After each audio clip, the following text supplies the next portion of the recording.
Pendidikan adalah usaha sadar untuk menyiapkan peserta didik melalui kegiatan bimbingan, pengajaran, atau latihan bagi peranannya di masa yang akan datang. Pada hakikatnya, pendidikan ini untuk mengembangkan potensi seseorang dan diarahkan pada tujuan yang diharapkan untuk menjadikannya sebagai manusia yang utuh. Pemberdayaan potensi peserta didik diharapkan untuk membangun karakter pribadinya sehingga dapat menjadi individu yang bermanfaat bagi diri sendiri dan lingkungannya. Sebagai sebuah prinsip moral, sekolah merupakan sebuah miniatur dunia yang berkontribusi terhadap terbangunnya budaya, nilai-nilai, dan moralitas dalam diri setiap murid. Perilaku warga sekolah dalam menegakkan penerapan nilai-nilai yang diyakini dan dianggap penting oleh sekolah adalah teladan bagi murid. Seorang pendidik harus mampu menjadi teladan bagi murid-muridnya. Hal ini akan tercermin dalam perilaku kesehariannya, sehingga seorang pendidik dapat menjadi role model bagi peserta didik dan seluruh warga sekolah, bahkan lingkungan tempat tinggal. Dalam menjalankan perannya, kita sebagai seorang pendidik harus mampu memberikan kontribusi bagi peserta didik di mana dalam setiap pengambilan keputusan harus berpihak kepada murid yang berlandaskan pada nilai-nilai kebajikan. Kita menyadari bahwa setiap pengambilan keputusan akan merefleksikan integritas sekolah, nilai apa yang akan dijunjung dan keputusan yang diambil kelak akan menjadi rujukan atau teladan bagi seluruh warga sekolah dan lingkungan sekitarnya. Jadi, seorang pendidik harus berupaya untuk menanamkan karakter dengan membentuk nilai-nilai kebajikan universal dan memperhatikan kebutuhan setiap peserta didik.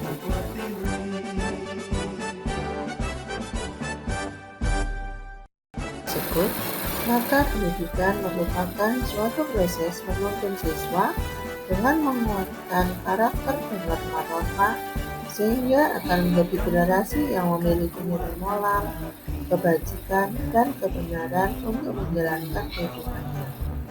Generasi yang akan datang adalah cerminan pendidikan saat ini yang kita poles seperti membuat mahakarya terbaik yang akan mewarnai negeri ini di masa depan.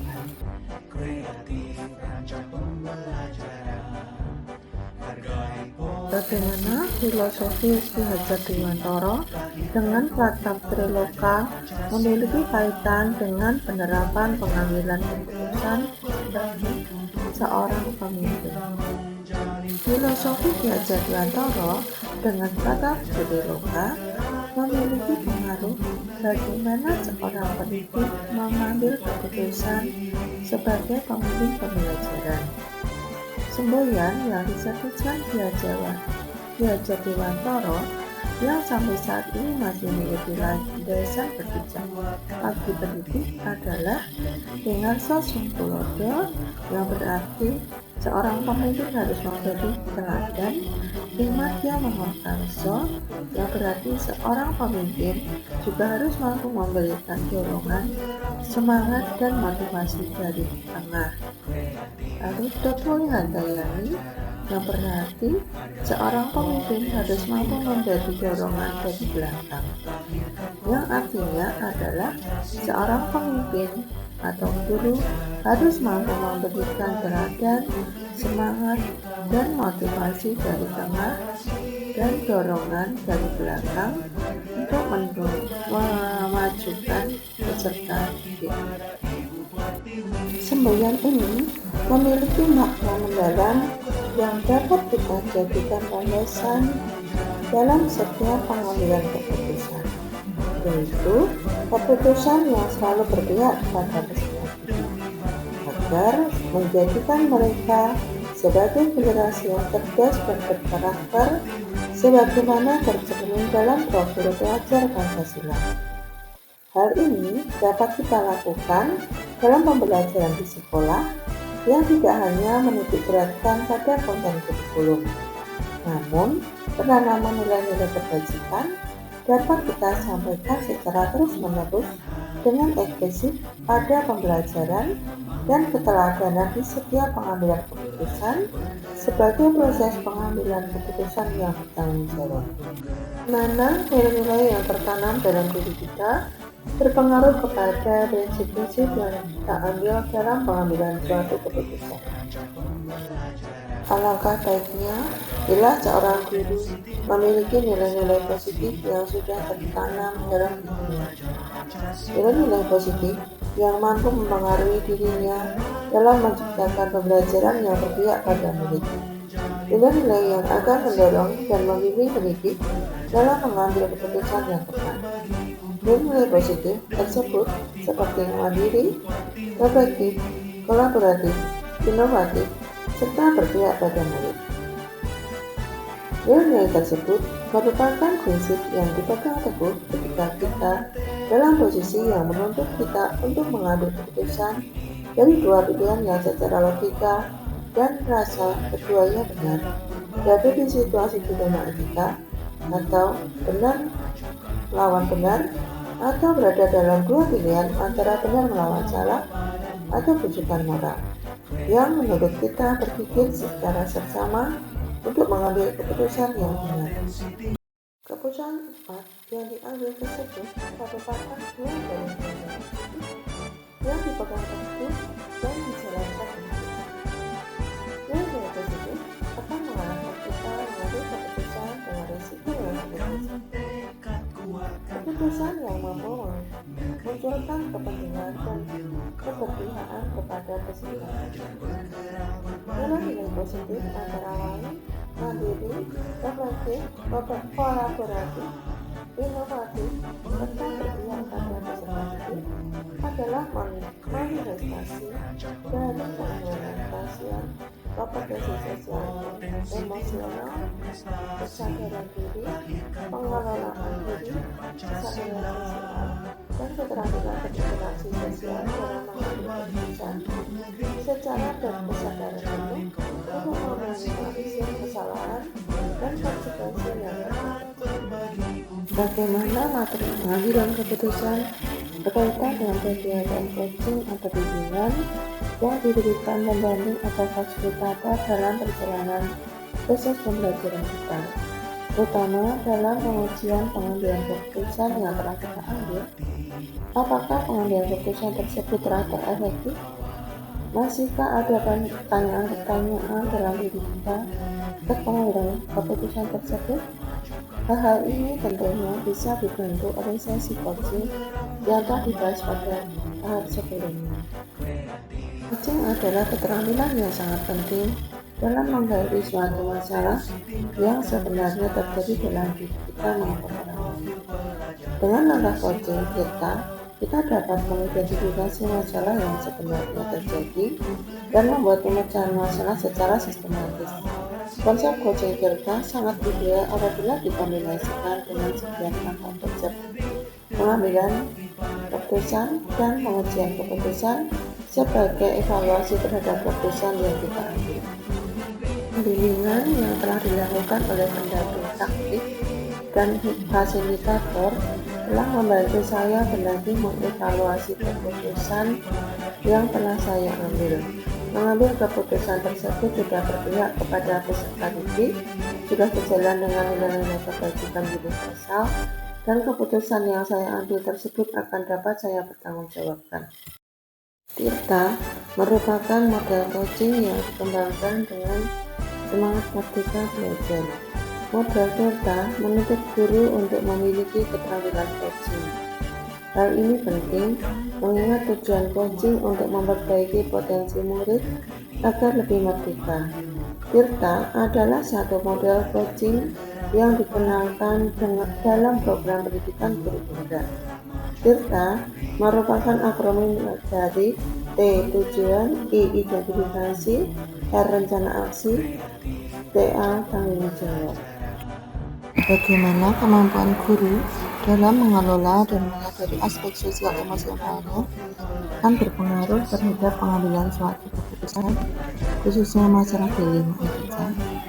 Sebagai seorang pendidik, kita harus mampu menyelesaikan perbedaan minat dan gaya belajar murid di kelas, sehingga murid mendapat pembelajaran yang menyenangkan dan sesuai gaya belajar mereka masing-masing.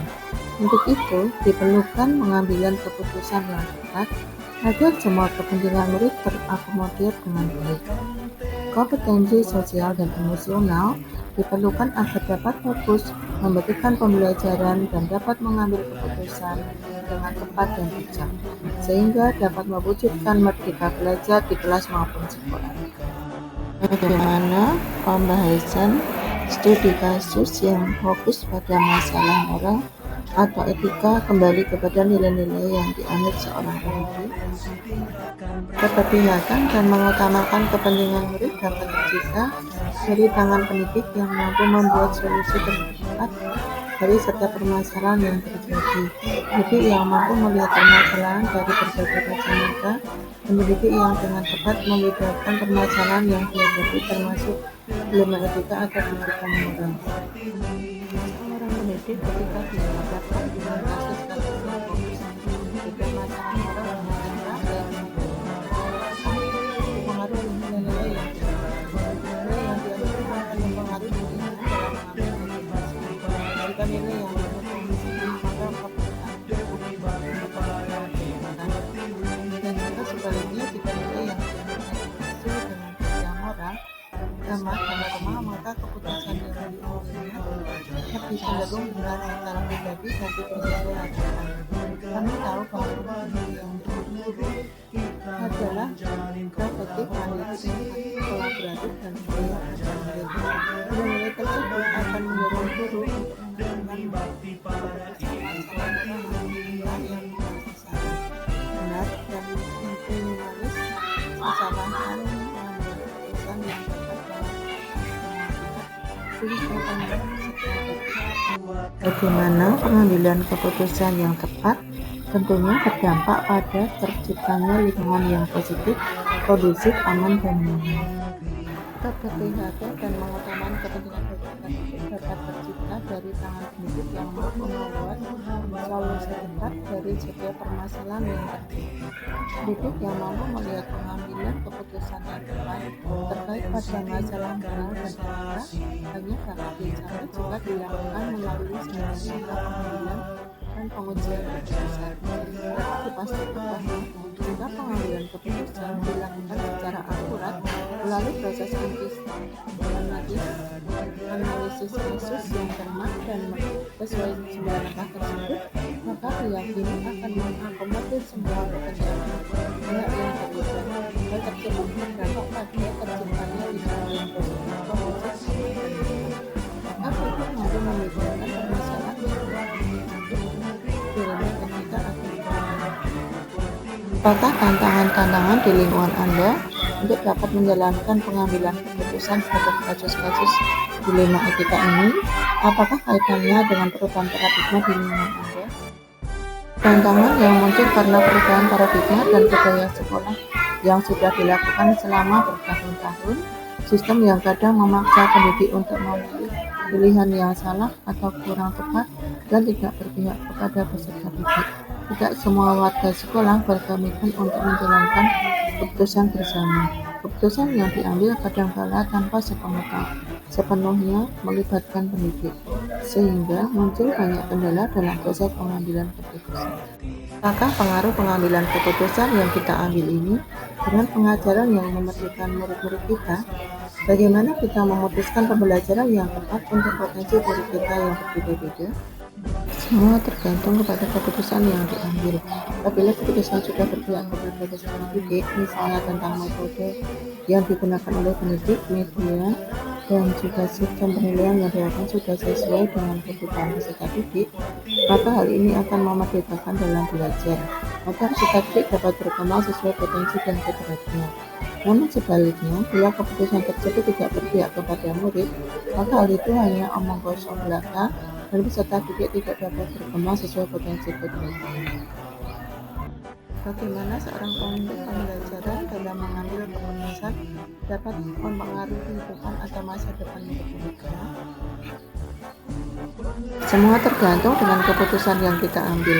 Bila keputusan sudah berpihak kepada peserta didik, misalnya metode yang digunakan guru, media, dan sistem penilaian yang dilakukan sudah sesuai dengan kebutuhan peserta didik, maka dapat memerdekakan dalam belajar.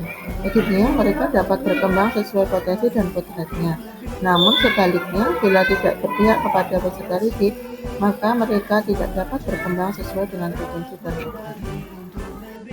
Keputusan yang diambil seorang pendidik ibarat pisau yang di satu sisi, bila digunakan dengan baik akan membawa kesuksesan dalam hidup peserta didik di masa depan.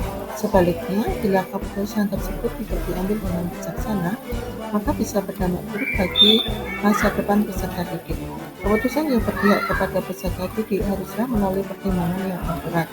Terlebih dahulu dilakukan pemetaan terhadap minat belajar, proses belajar, kesiapan belajar peserta didik. Kemudian dilakukan pembelajaran berdiferensiasi dan melakukan diferensiasi konten, proses, dan praktik. Ketika pendidik melakukan pengambilan keputusan yang memerdekakan dan berpihak kepada peserta didik, maka dipastikan mereka akan belajar menjadi orang-orang yang merdeka, kreatif, inovatif, dan mengambil keputusan yang memperhatikan bagi masa depan mereka sendiri. Di masa depan mereka akan tumbuh menjadi pribadi yang matang, penuh pertimbangan, dan cermat dalam mengambil keputusan penting bagi kehidupan dan pekerjaan. Apakah kesimpulan akhir yang dapat Anda tarik dari pembelajaran modul materi ini dan keterkaitannya dengan modul-modul sebelumnya? Dan keterkaitannya dengan modul-modul sebelumnya adalah pengambilan keputusan adalah suatu kompetensi atau skill yang harus dimiliki pendidik yang berdasarkan filosofi Gajah Dewantara yang dikaitkan dengan pemimpin pembelajaran. Pengambilan keputusan harus berdasarkan pada budaya positif dan penggunaan alur kerja yang akan mengantarkan kepada lingkungan yang positif, kondusif, aman, dan nyaman. Dalam pengambilan keputusan, seorang pendidik harus memiliki kesadaran penuh untuk menghantarkan peserta didik menuju profil pelajar Pancasila. Dalam perjalanan menuju profil pelajar Pancasila, banyak dilema etika dan rujukan moral, sehingga dibutuhkan panduan 9 langkah pengambilan dan pengujian pengambilan keputusan untuk memutuskan dan memecahkan suatu masalah agar keputusan tersebut berpihak kepada peserta didik dan terwujudnya merdeka belajar. Sejauh mana pemahaman Anda tentang konsep modul yang telah Anda pelajari di modul ini, yaitu dilema etika dan rujukan moral, 4 paradigma pengambilan keputusan, 3 prinsip pengambilan keputusan, dan 9 langkah pengambilan dan pengujian keputusan? Adakah hal-hal yang menurut Anda sangat hal yang di luar dugaan menurut saya adalah bahwa ternyata dalam pengambilan keputusan bukan hanya didasarkan kepada pemikiran dan pertimbangan semata, namun sangat diperlukan adanya paradigma, prinsip dan langkah-langkah pengujian pengambilan keputusan agar keputusan yang diambil tepat sasaran dan bermanfaat bagi banyak orang secara personal. Dalam pengambilan keputusan diperlukan suatu keberanian dengan segala konsekuensinya. Sebelum mempelajari modul ini, kenapa Anda menerapkan pengambilan keputusan sebagai pemimpin dalam suatu situasi moral dilema? Bila mana pernah? Apa bedanya dengan apa yang Anda pelajari di modul ini? Dalam mempelajari modul ini, saya pernah mengambil keputusan dalam situasi dilema etika, namun yang saya lakukan hanya sebatas pada pemikiran hidup beberapa pertimbangan. Saya sudah merasa aman bila keputusan yang saya ambil sudah sesuai dengan aturan yang tidak dampak merugikan banyak orang. Dengan belajar modul ini, saya akan pengetahuan, bahkan telah mempraktikkan berbagai pengambilan keputusan yang tepat dengan menggunakan langkah-langkah tertentu yang tidak lepas dari paradigma dan prinsip. Bagaimana dampak mempelajari konsep ini buat Anda? Dan apa yang terjadi pada cara Anda dalam mengambil keputusan sebelum dan ketika melanjutkan belajar modul ini? Konsep yang sudah saya pelajari dalam modul ini memberi dampak yang besar bagi pola pikir saya. Sebelum saya berpikir bahwa pengambilan keputusan yang telah didasarkan pada regulasi dan sosial saja sudah cukup, ternyata banyak hal yang menjadi dasar, Terdapat 4 paradigma dilema etika, yaitu individu lawan kelompok, rasa keadilan lawan kemisian, kebenaran lawan kesetiaan, dan jahat untuk lawan jagat kencang.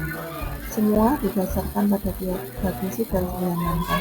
Saya akan mengimplementasikan landasan tersebut dalam setiap pengambilan keputusan, baik sebagai pemimpin pembelajaran maupun pengambil kebijakan di sekolah dan komunitas praktis. Dengan berdasarkan dalam pengambilan keputusan tersebut, saya yakin bahwa keputusan yang saya ambil akan tepat dan saya lebih akurat dengan selalu berpihak pada kesetaraan.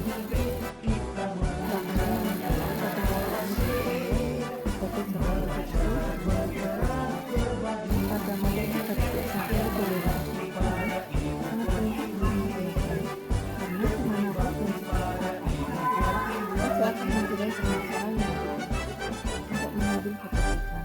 Kita perlu